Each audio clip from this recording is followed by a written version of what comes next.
I was just talking to a boy on the Facebook dating, and he was like, "I'm gonna be at a casino, and you could come and visit because I'm gonna be there for days." And I thought, yeah, I don't ever need sex with a human. I don't know why I'd ever need one, but I was explaining to him that I'm just a god. I can play games with your body, your brain, and stuff with my sexual powers, with goddesses and other gods just for fun. But, from far away, you don't ever need to know me directly. But this is a big moment that children of God might want to know. So as I was explaining, I thought, I've never explained this to the children of God. We are in a big part of the end of the world. So I'm the only doorway out. You need a doorway piece from Jesus and a doorway piece for me to get out. It's a scary thing because that door controls absolutely all that can live. Everything else doesn't live. And it's connected to the reality of the damnation of all once and for all. So in the book of Revelations, that white throne judgment is the massive, wonderful judgment of God against all things once and for all. If those things don't deserve to live, they never can get out, and they're stuck in death forever. Also, I am the only living connection to life. So if you're not going to get out of my door, and even if you got out of Jesus' door but not mine, you will never have the understanding of life within your soul ever again. The rest are living dead damnation, and damned to the reality of the choices that were inappropriate or bad or wrong that they have made, that made sure they could not live or get out. So it's pretty scary stuff if you're bad people, and you have to be that bad, but it's a part of the end of the world, so it's just a really good education. Now, there is an ultimate man. He started as the ultimate boy that wanted to be the biggest giant among gods ever known. This tiny boy that became the ultimate giant of gods, that's the man that I need to sex. It activates his penis, and his penis turns into a lightning bolt, overloaded, electrical, high-level, powerful, could only be the father of God's giant type penis, and starts a monumental process in the end of the world that's very similar to the things that I already unlock. So as that big sex moment, that's the ultimate mother and father of the gods, connecting to the ultimate Da Vinci codes to kind of finalize the ultimate biggest realities of the end of the world. And it starts the biggest, most powerful, amazing aspect of the husband. And, the biggest reality of who lives and dies once and for all.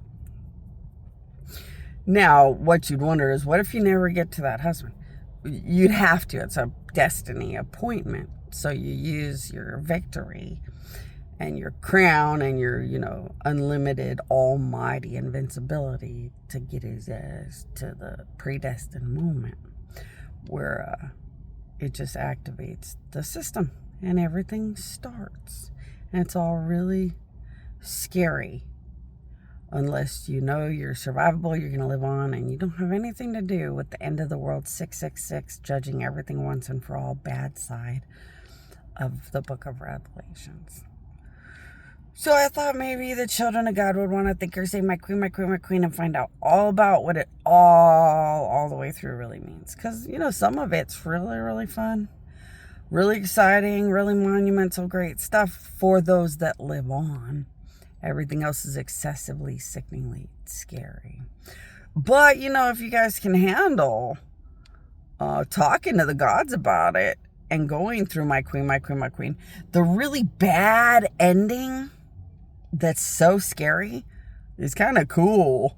Because, it's about how bad people get really bad things. But let me have a little talk with you about reality and the fact that coronavirus was supposed to be the punishment of the worst 666 against God ever known. And they were supposed to be the ones that had the privilege to die once before death once would never exist again. But it hit the whole world. It hit angels. It hit gods. It hit everybody. At the hospitals, nobody ever talks about it that much, but at the hospitals, coronavirus was one of the worst, most horrifying, unthinkable ways to watch people go. So gods really did make sure that it was a fate worse than all deaths. And if you were a medical expert, you'd know that it really was. It was a fate worse than all deaths when they were that sickeningly guilty, all the way to a pretty decent way to go when they were too guilty to live, had to die, but didn't have to die that horrifying or brutal.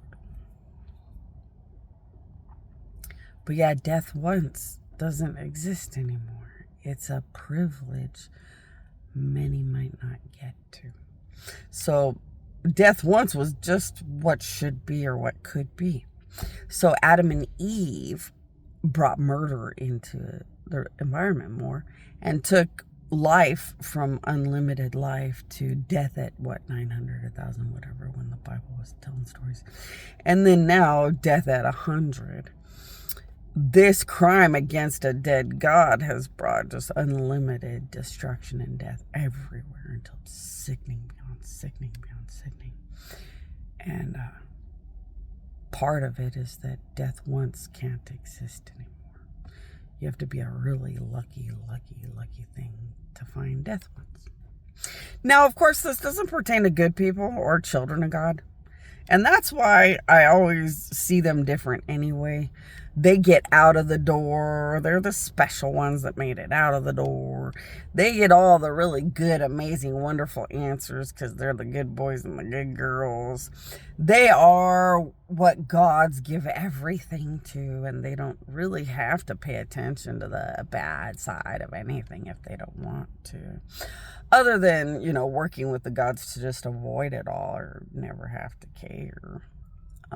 But for those of you children of God that are kind of thrill seekers, horror flick watchers, this might be a my queen time where you'd want the gods to kind of show you how the end of the world really ends up.